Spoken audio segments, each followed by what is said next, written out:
हम सपोज एक reaction journal ले लेते हैं कि ये हमारे पास एक जर्नल रिएक्शन है, ठीक है, एक रिवर्सिबल रिएक्शन होता है। केमिकल इक्विलिब्रियम सारा रिवर्सिबल ही होता है, ये अरिवर्सिबल रिएक्शन के लिए नहीं हो सकता।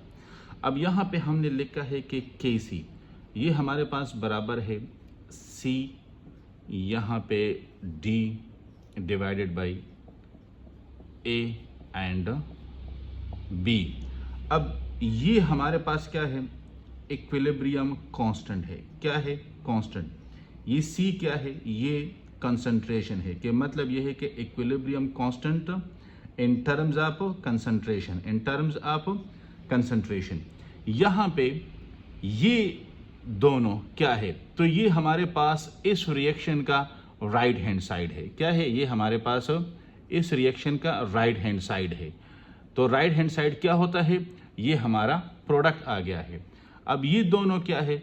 ये इस रिएक्शन का लेफ्ट हैंड साइड है। क्या है? लेफ्ट हैंड साइड है। और लेफ्ट हैंड साइड क्या है? ये हमारे रिएक्टेंट्स होते हैं।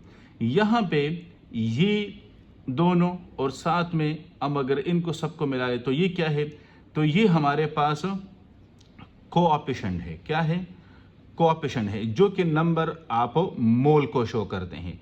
किस तरह? सपोज हमारे पास एक रिएक्शन है कि N2 3H2 and give us product of 2NH3।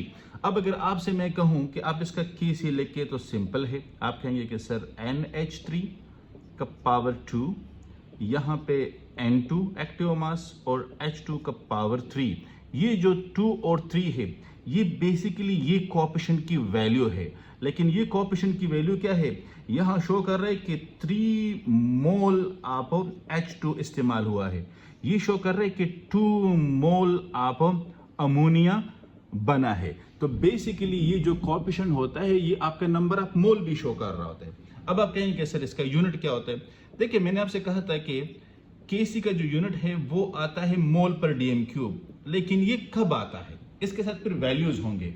वैसे तो रेशो का कोई यूनिट नहीं होता, ये तो एक कांस्टेंट है, लेकिन डिपेंड करता है कि हम इस इक्वेशन को ले लेते हैं। ठीक है, तो इस इक्वेशन को जब आप लेंगे तो आपके पास क्या है? मोल पर डीएम क्यूब, ये आपका आ गया है स्क्वायर, और नीचे आपके पास है मोल पर डीएम क्यूब इनटू मोल पर डीएम क्यूब स्क्वायर क्यूब। ठीक है, तो ये 4 हो गया, ये 2, तो 2/4।